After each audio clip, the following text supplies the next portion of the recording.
इस भर्ती को रद्द करवा के ही जाएंगे। चाहे आर पार की लड़ाई लड़नी पड़े, एक बार हनुमान जी अगर ये कूच कर दे तो चाहे विधानसभा हो, चाहे सीएम आवास हो, कुछ भी घेरना पड़े, चाहे तोड़ना पड़े, चाहे फोड़ना पड़े, पर हम हनुमान जी के निर्देशों के अनुसार चलेंगे। 5 साल मिल जमकर भ्रष्टाचार किया था, जिसमें गोविंद सिंह डोटासरा, अशोक गहलोत ने मिलकर 5 साल लूटा था, जिसमें बीजेपी ने अपने वादे किए थे कि हम आने के बाद इसको सही करेंगे, आरपीएससी को भंग करेंगे।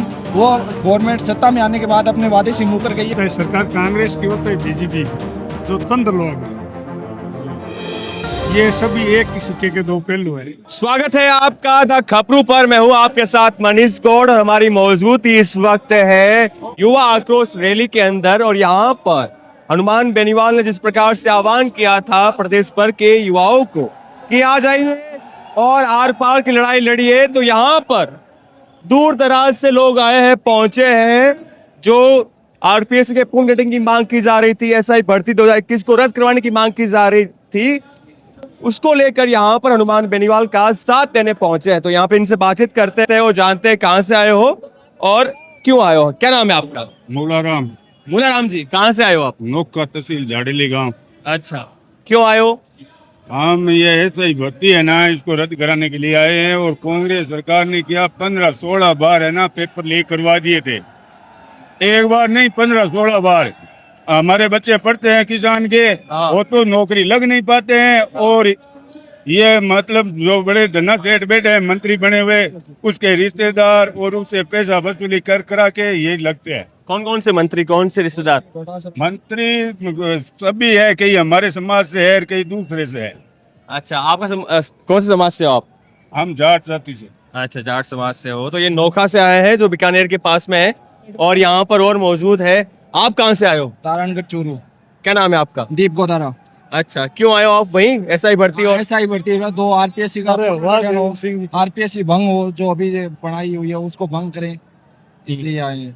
अच्छा, इसलिए आए हो। हाँ। और मान लो कि हनुमान बेनीवाल कहे कि आज यहीं टिकना है आपको, हाँ, यहीं रुकना आर पार की लड़ाई लड़नी है सरकार से। जब तक बोलेंगे हनुमान जी यहीं रुकेंगे, आर पार की लड़ाई लड़ने के लिए आए हैं। हाँ। जब तक हनुमान जी नहीं कहेंगे, इस अगली बार रद्द नहीं करेंगे तो इससे ज्यादा, आज लाखों की तादाद में यहाँ लोग आए हैं, अगली बार इससे ज्यादा डबल आएंगे।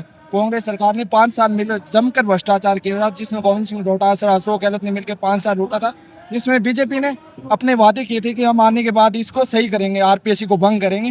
वो गवर्नमेंट सत्ता में आने के बाद अपने वादे से मुकर गई है, वो भी सही नहीं करी है। दोनों मिलकर राजस्थान के बेरोजगार युवाओं को लूटने का काम कर रहे हैं। उनको न्याय दिलाने के लिए आज हनुमान जी के लिए यहाँ आए हैं, संघर्ष कर रहे हैं हमारे लिए। आप कहाँ से? सुजानगढ़ से मनोज कुमार सारंग। अच्छा, साथ देने आए हो नेताजी का? तो क्या करने के लिए तैयार हो नेताजी के लिए? जो सब कुछ आर पार की लड़ाई।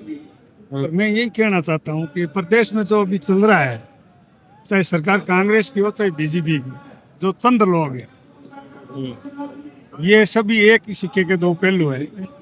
ताकि वो जो हो रहा है, चाहे लोकतंत्र में, राजनीतिक पार्टी में हो, चाहे टिकटों में हो, चाहे ये भर्ती का मामला हो, ये पुनरावृत्ति दोबारा न हो, ताकि उसके आर पार लड़ाई लड़ने के लिए हम आए हैं। क्या नाम है आपका? देवी सिंह खेरेना मेरा।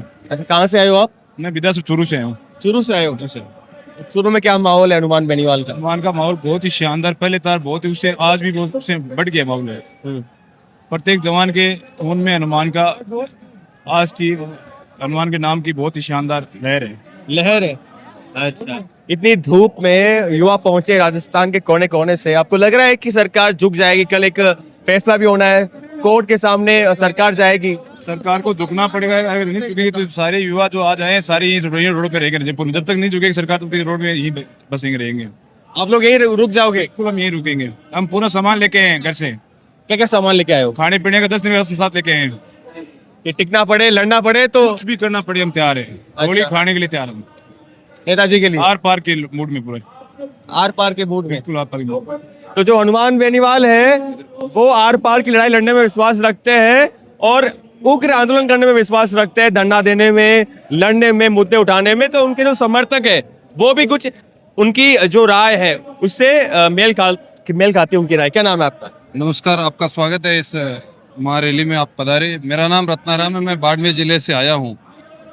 ये बाड़मेर जिला पश्चिमी राजस्थान से पड़ता है। हम लोग यहाँ से कम 50,000 समथिंग लोग आए, 25 बसें भर के आए, अलग अलग मतलब जिस बाड़मेर, बलोतरा, बाईतू, अलग अलग जगह से आए।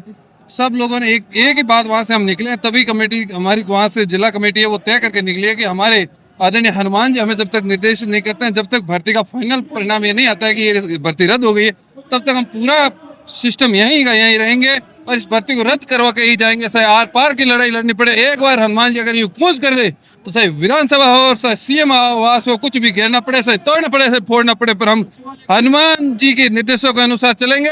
अगर उससे पहले सरकार जाग जाए, सरकार होश में आ जाए और ये भर्ती रद्द कर दे और हमारे आदरणीय सुप्रीमो से आकर के बात करें, समझौता फाइनल डिसीजन रहेंगे और हमारे हनुमान जी इस बार के आर पार की लड़ाई के मूड में है, तो फाइनल अगर ये भर्ती रद्द होती है और हनुमान जी कहते हैं कि फाइनल है तो ही हम रुक पाएंगे, नहीं तो हम यहाँ जब तक नहीं जाएंगे, चाहे कितने भी दिन लग जाए, 5 दिन 10 दिन यहाँ कंटिन्यू बैठना पड़े, पर बाड़मेर की बसें, बाड़मेर का युवा, सभी लोग वहाँ से यहाँ मतलब पार्टी के पदाधिकारी लगे, उन सब लोग यहाँ बैठ रहेंगे और इस भर्ती को रद्द करवा के ही जाएंगे। एक मिनट भाई, भर्ती रद्द कराना हमारा मुख्य उद्देश्य है। उसके बाद पीछे का जो मुख्य उद्देश्य है वो हमारा, इस भर्ती में जो धांधली करने वाले लोग हैं उसको सरकार कड़ी से कड़ी सजा दे, उसको सलाखों के पीछे ले जाए, जब हम सांस से सांस लेंगे।